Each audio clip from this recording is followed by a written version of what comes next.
Avec ses 190 mètres de long et ses 35 chênes, l'allée cavalière du château de la Bressère n'est pas la plus prestigieuse de France.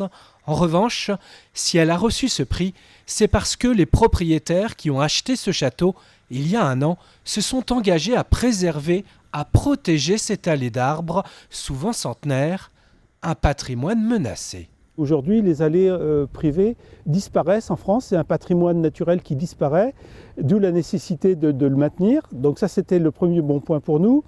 Ensuite, notre volonté était de l'entretenir dans le cadre du développement durable, donc avec un projet qui est porté en même temps qu'une réflexion sur le maintien de la biodiversité dans notre parc. Donc ça aussi, ça a été un deuxième élément. Et puis, ce qui a pesé dans la balance pour obtenir le prix Allée d'arbres, décerné par Cité Monuments, la plus ancienne association française de défense du patrimoine, c'est que les propriétaires ont décidé de l'ouvrir à la promenade. Cette allée, elle se trouve à l'entrée de Foussay-Perret, qui est donc une petite cité de caractère. Et on souhaite participer à la vie de cette cité en tant que citoyen.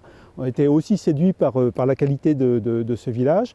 Et donc notre objectif, c'est de faire en sorte que cette allée, qui est la prolongation d'un sentier de randonnée, puisse être utilisée. Et nous-mêmes, d'ailleurs, on envisage aussi un certain nombre d'animations, notamment en été. On a créé une association à cet effet très récemment. Et avec cette association, on va créer des événements pour la faire vivre, que ça devienne un des éléments du patrimoine très riche de Foussay-Perret. Plus qu'un lieu de passage pour les randonneurs, le château de la Bressère et son allée d'arbres ont désormais vocation à participer à la vie du territoire et à son développement touristique.